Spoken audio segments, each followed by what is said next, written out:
इंदौर में राजा रघुवंशी हत्याकांड मामले में राजा का परिवार पूरी तरह से इस घटना के बाद स्तब्ध है। खुलासे के कारण वे काफी परेशान हो चुके हैं। परिवार का कहना है कि ऐसा सब कुछ करना था तो शादी ही क्यों की।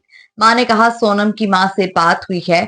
वहीं भाई ने कहा कि हम शिलांग रहवासियों से अपील करते हैं कि इन्हें कड़ी सजा दिलवाए और फांसी चढ़ा दें। दरअसल राजा रघुवंशी की हत्या के बाद शिलांग पुलिस, उत्तर प्रदेश और मध्य प्रदेश पुलिस संयुक्त रूप से कार्रवाई कर रही है। जो कार्रवाई की है उसको लेकर सभी की नजर टिकी हुई है।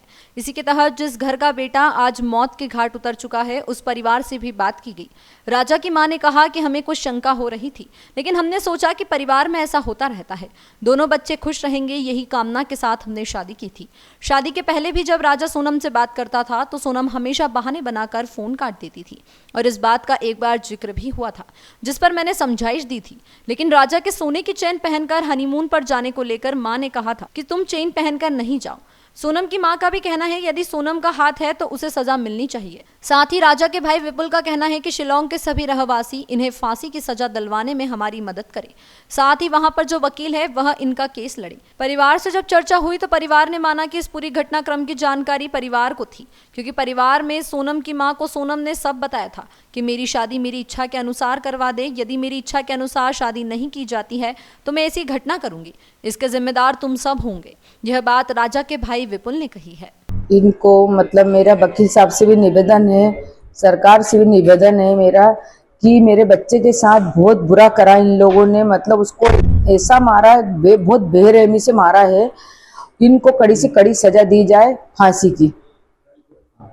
आंटी, जिस तरह से एक के बाद एक कई राज सामने आ रहे हैं कि बताया जा रहा है कि सोनम ने शादी से पहले और शादी के बाद राजा को मारने की प्लानिंग अपने प्रेमी राज के साथ कर ली थी, तो क्या आपको जानकारी नहीं लगी कि ऐसा कुछ हो सकता है? नहीं, ये कोई मेरे को जानकारी लगी नहीं। और राजा कभी किसी का फोन चेक करता नहीं, तो वो सोनम का फोन भी नहीं देख पाया कि इसमें क्या मैसेज जा रहा है क्या नहीं जा रहा। इसके बाद जिस तरह से आज बताया जा रहा है कि आप गहने ले आने से रोक रही थी, लेकिन उनकी जिद के कारण वो गहने लेके गए और आज इस तरह का। हाँ, वो राजा को मैंने रोका था तो उसने रात को तो उतार के रख दिया था और सुबह आधी रास्ता में पूछा था, एयरपोर्ट जा रहा था, तो मैंने उसको फ़ोन लगाया था कि कहाँ तक पहुँच गया बेटा। तो उसने बोला था कि मम्मी अभी मैं पहुँचने वाला हूँ। फिर वो उसको एकदम से क्या पता क्या आया, तो उसने बोला मम्मी वो चेन लेके आया। मैंने कहा चेन लेके आया, तो कि चेन लेने के लिए आ रहे हो तुम? तो बोले नहीं मैं चेन लेके आया हूँ। तो मैंने कहा क्यों, चेन क्यों लेके गए? तो बोले सोनम ने बोला था। फिर भी मेरे को यकीन नहीं हुआ। फिर उसने एयरपोर्ट पे गया, तुरंत उसने फोटो डाली एयरपोर्ट की। तो मैंने कि क्यों राजा तू चेन क्यों पहन के गया बेटा? तो बोले मम्मी मेरे को सोनम ने ही बोला था कि चेन पहन के आना। इसके अलावा आंटी ये भी बात सामने आ रही कि आपसे जब आखिरी बार बात हुई थी फोन पर, उसके बाद ही उनके द्वारा इस पूरे हत्याकांड की घटना को अंजाम दे दिया गया था। हाँ, वो मेरे से बात हुई थी 1:30 बजे के थोड़े अंदर ही हुई थी। दोनों बच्चे से बात कर ली थी मैंने। और उसके बाद में मतलब है ना, जो कुछ होया राजा के साथ उसके बाद में हुआ। कभी कुछ एहसास नहीं कराया कि कभी एहसास ऐसा हो रहा था कि राजा से मैंने बोला था ना वीडियो कॉलिंग करो, हो सके वो लोग आसपास खड़े हो गए हों। तो उसने बोला नहीं मम्मी अभी नहीं कर रहा, थोड़ी देर बात करूंगा, नेटवर्क की प्रॉब्लम है। तो मैंने बोला कि है ना आप फोटो भेज दो, तो बोलते कि फोटो भी मम्मी थोड़ी देर बाद भेजूंगा।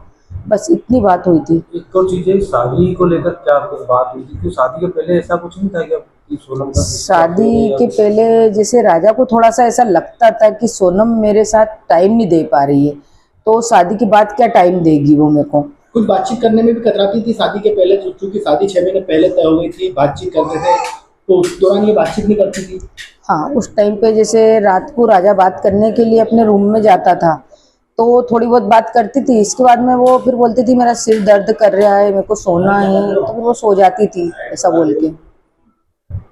इसके बाद अब आंटी आप जिस तरह से पूरा घटनाक्रम सामने आ गया है, राजा रघुवंशी के हत्यारे हैं राज सहित अन्य लोगों को पकड़ लिया गया है, तो आप मांग करेंगे सरकार से इन सभी आरोपियों को किस तरह की सजा मिलनी चाहिए? हाँ, सरकार से मेरी मांग है कि राजा को इंसाफ दिलवाओ, क्योंकि राजा को इंसाफ देना बहुत जरूरी है कि उसके साथ बहुत गलत हुआ है। और सरकार से मेरी मांग है कि इन लोगों को फांसी पे चढ़ाया जाए। इसके बाद परिवार से बात हुई सोनम के परिवार से पूरा हत्याकांड की घटना के बाद जिस तरह से सामने आई? नहीं, वो कल परिवार से बात या किसी समाज वाले से बात हुई हो इस तरह से बात को लेकर? कल बात हुई थी उनके, मतलब माँ से हुई थी उनके, तो उनकी माँ ने भी यही बोला था कि सोनम गलत है तो उसको फांसी पे चढ़ाया जाए। आपसे बोलिए वो? हाँ बोली। क्या बोली? सोनम गलत है तो उसको फांसी पे चढ़ाई जाए। वो भी इस कारण से उनने बोला था, मैंने बोला था कि देखो तो ये क्या देखने को आ रहा है, सोनम ऐसा कर सकती है? तो बोले ये तो नहीं मालूम, इस बार ही जाने, मगर जो वहाँ पे जांच चल रही है वो जांच के सामने ही अपन बोल सकते हैं, और मैं है ना सच्चाई के साथ हूँ। बोले कि जांच के हिसाब से जो सब निकलेगा वो सोनम गलत है तो फिर उसको फांसी दी जाएगी। आपका सहयोग करने की बोल रहे हैं कि जो आप बोलेंगे वो ऐसा करेंगे आप? नहीं, ऐसी कोई बात नहीं हुई उनसे। देखिए, अभी तक मैं जो सोनम के बारे में सुना मैंने है, वो पुलिस द्वारा जो मुझे जानकारी मिल रही है, इसमें सोनम जो थी, सोनम इस पूरे हादसे को जो है एक हादसा दिखाना चाहती थी, जो इसमें सफल ना होने के कारण सोनम ने इस हादसे को ना दिखाते हुए, मतलब पहले तो उसका प्लानिंग ये था, उसको सोनम चाहती थी, तो जिस 3 लोगों को उसने किलर को बुलाया था, उन तीनों किलर द्वारा जो है सोनम चाहती थी राजा को धक्का दे के हादसा दिखा दे। इसमें सफल ना होने के कारण पीछे से राजा के गले पे पहले वार किया गया है। वार करने के बाद में भी राजा लड़ता रहा इन लोगों से, जिसमें ये लोग सफल ना होते तो पीछे से फिर सोनम ने चिल्लाया मार डालो उसको, तो फिर राजा के सिर पे वार किया। सिर पे वार करने के कारण राजा नीचे गिर चुका था। गिरने के कारण जो है राजा के सिर से खून ज़्यादा गिरते हुए सोनम में इनके कपड़ों पे छींटे लगे थे, तो इन लोगों ने कपड़े भी नीचे फेंक दिए। वो 3 लोग जब नीचे उसको फेंक रहे थे तो उसमें सफल ना होने के कारण सोनम ने उसको हाथ लगाया और सोनम ने उठा के ही साथ में नीचे फेंका उसको।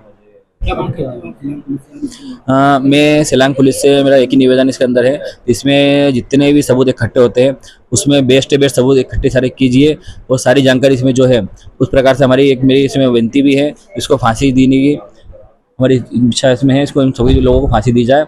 दूसरी हमारी एक अपील इसमें ये भी है मेघालय सर्कल से, तो मेघालय सरकार इसमें जो है वहाँ के जितने वकील साहब है वो इस केस में कहीं से कहीं तक भी इन्वॉल्व ना हो, क्योंकि एक तरफ से जो है मेघालय सरकार के द्वारा जो है, और मेघालय को हमने जो हाईलाइट किया है सोनम के कारण, उस सोनम के कारण जिस सोनम ने खुद ने उसके पति को मारा है, तो हम लोग चाहते हैं वहाँ वकील साहब जितने वकील साहब है कोई भी इस केस को ना लड़े सोनम को बचाने के लिए।